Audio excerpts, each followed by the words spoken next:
Coba kita lihat lagi. Lagi nih. Oh, ini sama dengan yang tadi ya. Ustaz, kalau mau mengajukan pertanyaan lewat online, ke channel mana Ustaz? Tadi sudah kita jawab ya. Baik. Ada lagi yang lain. Bolehkah kita mendoakan yang jelek-jelek kepada orang yang menyakiti kita Ustaz? Dan bolehkah kita bersyukur kepada Allah bila dikabulkan? Terima kasih sebelumnya. Apa yang mau didapat? Ya, kita share satu aja ya. Dalam Al-Quran itu ada ayat di Al-Quran surah ketiga Ali Imran ayat 128 sampai 129. Ini saya berikan gambaran kisahnya dulu. Nabi SAW di awal masa dakwah itu kedatangan satu utusan ya, dan mengatakan bahwa satu desa itu masyarakatnya masuk Islam. Senang Nabi, lalu minta orang-orang itu untuk dikirimkan dai untuk mengajar. Dikirim oleh Nabi 70 orang, dalam riwayat disebutkan kurang lebih 70 orang penghafal Quran ya, ahli Quran, orang-orang yang menguasai agama dengan baik pada masa itu ya, dengan kadar yang mungkin didapatkan pada saat itu. Dikirimkan secara singkat. Ketika sampai di sebuah distrik namanya Bi'ur Ma'unah ya, tiba-tiba ternyata orang-orang itu dianiaya, bahkan kemudian dieksekusi. Nah, Nabi mendapat kabar dari malaikat sedang menunaikan sholat. Ada beberapa versi riwayatnya, ada yang menyebutkan sedang sholat subuh, ada yang menyebutkan riwayatnya sebelum ruku, ada yang setelah ruku saat i'tidal, ada yang menyebutkan juga di sholat yang lain ya. Intinya informasi itu sampai kepada Nabi, dan Nabi mendoakan, ya Allahumma la'an kita, Allahumma adzibhum, ya Allah tolong laknat bani fulan ya, kemudian tolong hukum mereka dan seterusnya. Itu berlangsung selama sebulan. Nah, doanya terasa keras ya, tolong hukum bani fulan, tolong hukum mereka, tolong laknat mereka. Apa yang terjadi? Kemudian Allah turunkan Al-Quran surah ketiga Ali Imran ayat 128. Ya laisa laka minal amri syai'un aw yatuba 'alaihim aw yu'adzibahum fa innahum zalimun. Ya Muhammad sallallahu alaihi wasallam, engkau tidak punya hak ya untuk bisa memutuskan seperkara terkait dengan hukuman ataupun memberi petunjuk pada seseorang yang dimaksudkan langsung menanamkan hidayah kepadanya, kecuali itu atas izin Allah Subhanahu wa taala. Nah, namun yang paling indah, Allah ingin memberikan sebuah arahan seperti ini. Ya, ini sifat maksum Nabi. Jadi ini bagian dari sifat maksum Nabi yang kalau di situ ada sesuatu yang kurang tepat, Allah luruskan. Berhak Nabi meminta. Ya, berhak Nabi meminta. Ya Allah, hukum si fulan, berikan hukuman setimpal, berhak. Tapi Allah berikan satu arahan yang lain dengan hikmah tertentu. Ya, Allah ingin sampaikan bahwa kalau di awal masa dakwah sedang meminta seperti ini, nanti umat itu tidak akan tersisa. Ya, seperti umat-umat yang sebelumnya. Ya, pernah berbuat zalim, kemudian Nabinya meminta kepada Allah dihukum, hukum selesai. Tapi Allah ingin berikan sebuah pelajaran bahwa ke depan akan ada ujian lebih besar daripada ini. Maka diberikan sebuah tahapan bersabar, bersabar, sampai kesabaran itu kemudian memuncak, sampai kemudian pada tingkat maksimal sehingga bisa mengatasi tantangan yang lebih berat lagi.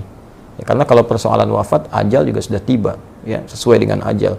Hanya nanti tentunya ada balasan-balasan dari Allah. Ada yang karena tidak tahu, mungkin bisa dengan itu kemudian diberikan petunjuk untuk bertobat. Ada yang sengaja melakukan, Allah kirimkan kemudian hukuman, nanti akan turun kemudian hukuman-hukuman berikutnya. Bukan berarti pembuat kesalahan tidak kemudian diproses.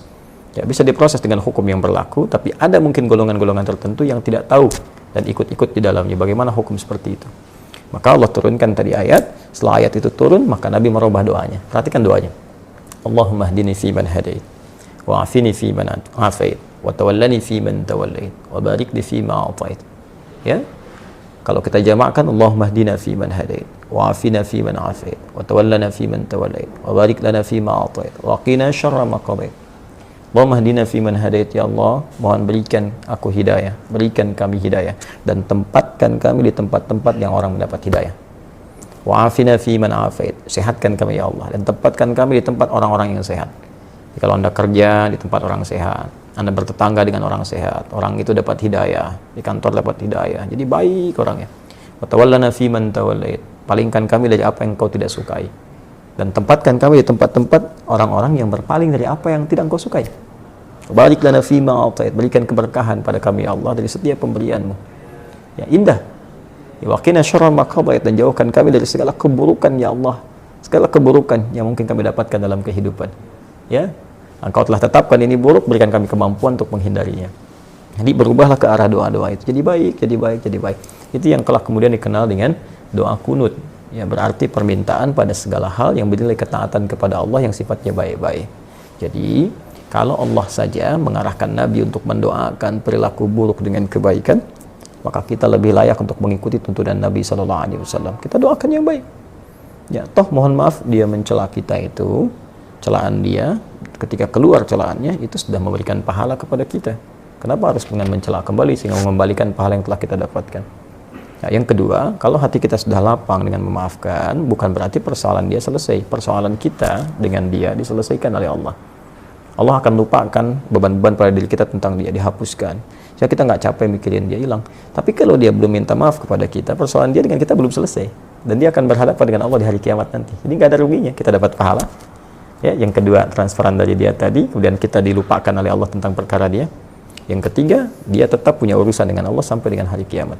Dan berita baiknya, jika Anda mampu melapangkan hati untuk memaafkan orang lain pada hal yang terkait dengan pribadi Anda dan tidak terkait dengan turunan hukum yang lain. Ya, turunan hukum maksudnya kalau utang, ya, kalau memaafkan itu bukan berarti utangnya lunas. Ya, tetap kita maafkan, misalnya berlaku kelirunya, utangnya tetap kemudian diselesaikan. Kecuali kalau Anda ingin bersedekah. Ya, atau orang misalnya melakukan tindakan kriminal yang dahsyat, kita maafkan. Ya, maaf, tapi kriminal itu tetap diproses untuk memberikan pembelajaran hukum. Kalau secara hukum itu harus diselesaikan. Nah, kalau Anda bisa lapangkan hati seperti ini, maka Allah janjikan di Quran surah ketiga Ali Imran ayat 133 sampai 134. Wasari'u ila magfiratin min rabbikum wa jannatin 'arduha as-samawati wal ardu u'iddat lil muttaqin.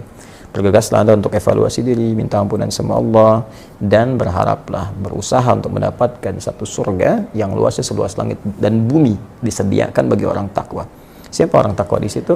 Amalannya 134. Alladzina yunfiquna fis sarai wad dharra, orang gemar berbagi dalam keadaan lapang ataupun sulit. Kalau lapang berbagi biasa, ini sulit berbagi masih mau. Ya.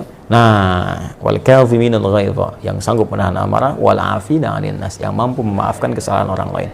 Allahu yuhibbul muhsinin, Allah cinta kepada para pelaku-pelaku kebaikan. Barangkali Anda lulus ujian yang lain, ujian sholat bagus, zakat bagus, tapi Allah ingin menguji Anda dengan hadiah terbesar, yaitu surga seluas langit dan bumi. Dapatkan itu, dan disitulah kesempatannya. Kalau hadiahnya kecil, mungkin ujiannya kecil. Hadiahnya power bank, mungkin ujiannya kecil. Tapi hadiahnya surga, setiap yang didambakan, masa harus tantangannya ringan. Semoga Allah memuliakan kita. Terima kasih. Assalamualaikum warahmatullahi wabarakatuh.